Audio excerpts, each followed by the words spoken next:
There has been palpable tension in Azimio, especially after Raila Amolo Odinga declared that dialogue is the only solution to our problems.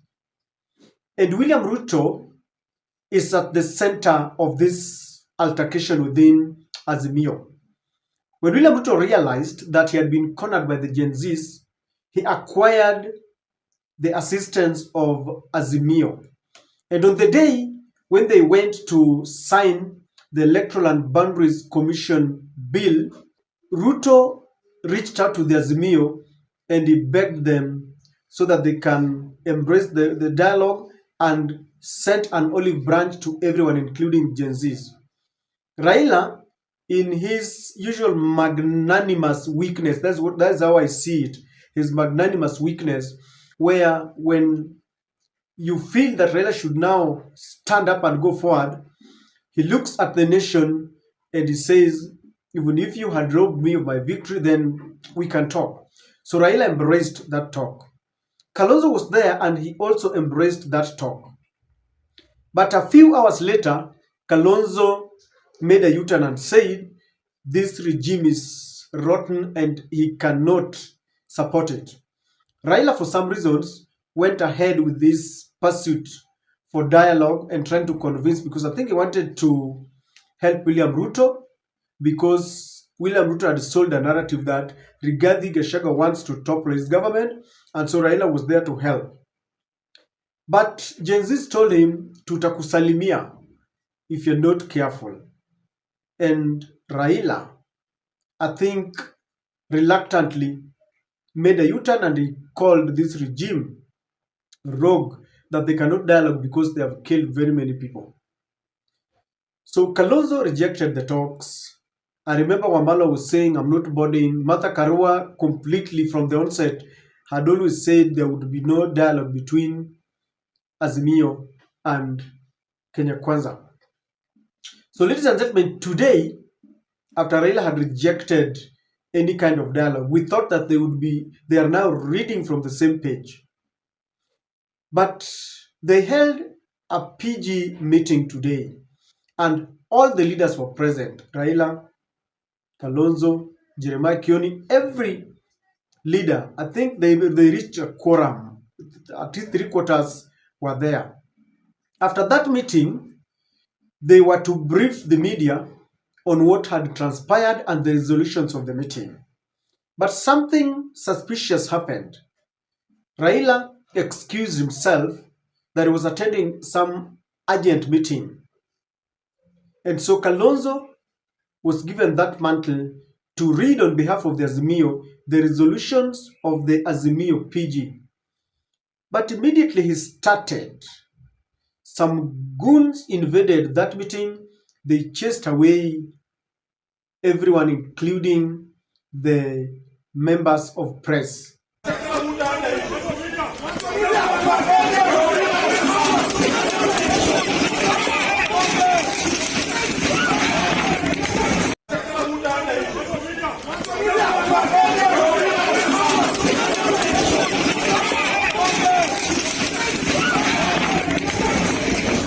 You know, that scene reminded us of something that happened some years back when there were grassroots elections and Ababu Namwamba was poised to become the Secretary General of the ODM.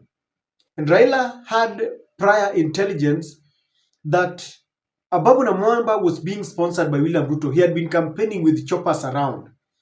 And Raila and the team, those who are very close to Raila, organized for Men in Black, and they disrupted that election. Walikanyaga kato hizo ballot boxes, and later Raila said he was not aware. And I remember the late president, the former president of Tanzania was there. They were with Raila. So later Raila appeared and he condemned the scene, what happened there. So today questions are being asked. Did Raila know? That is the question that we are asking. And let me put it this way. If Raila was the one that, if Raila had been the one reading the Azimio press briefing, leading that press briefing, do you think Goons would have invaded that press conference. Of course, it was happening at Jaramogi Oginga Odinga Foundation. Would it have happened? And that is the question. Where was Raila rushing to? I don't know. There have been talks about a coalition government where some of the Azimio members were to be appointed into Ruto's cabinet. And the names of Paranya, Wycliffe Paranya, and Joho had been flouted.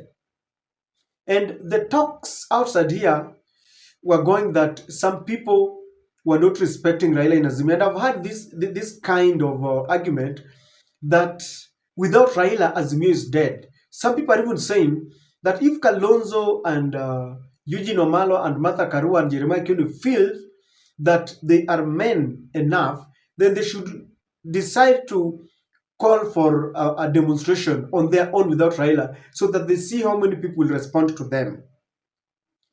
Azimio was caught in confusion. For a very long time, they knew that they were the only people who could call for demonstrations. And of course, it's true. I remember Tuli once said that it is only the president, Raila Amolo Odinga, and himself who can declare a public holiday because he leads workers. So he says that Raila can say, tomorrow, my people stay at home and they don't go to work. And Tuli also said that, courtesy of his position as a Kotu Secretary General, he can also tell workers to stay at home. I don't know how true that is. But Azimio realized that we have a generation that are partyless and they are leaderless. They don't need to wait for Raila to declare that we are meeting in Kamkunji. We are going to dialogue with William Ruto. They know how to organize themselves. Even though people are complaining that Gen Zs do not have a plan beyond Ruto must go. In fact, people have been asking, if Ruto goes, then according to the constitution, who takes over? And they are saying Gachagua, and people feel that Gachagua is worse than Ruto. So they were caught in confusion.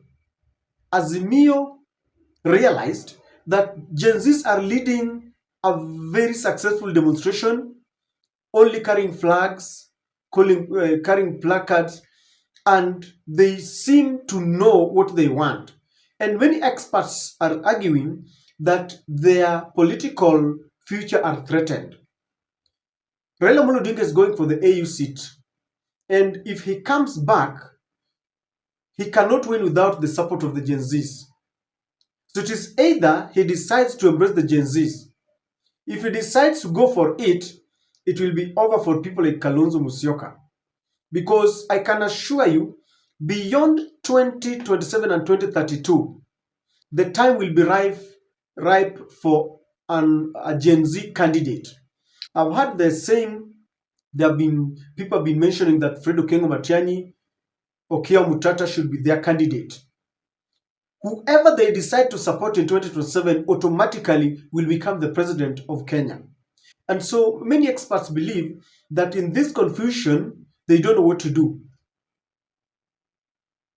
They are trying to embrace the Gen Z, but Gen Zs do not want to directly be attached to them because they don't want to be accused of being sponsored by a political party, and they don't want to be linked to a political party. They want to be partyless. Their party is Gen Z. Their move is Gen Z. Their uprising is Gen Z. The other thing that people look at here is that if you listen to Kalonzo Musyoka and you listen to Eugene Wamalwa, you will realize that they're speaking Uhuru language. Uhuru has never wanted anything to do with the present regime.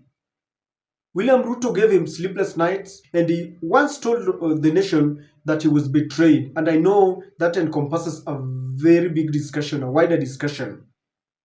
The people betrayed him, including those who are in government, members of the Security Council, members of the cabinet, but they were being all led by William Samoei Ruto. And so the confusion that rocked Azimio is something that is not very new. But I want to say this. We are moving in a direction where we will not care who is the president as long as he's doing the right thing.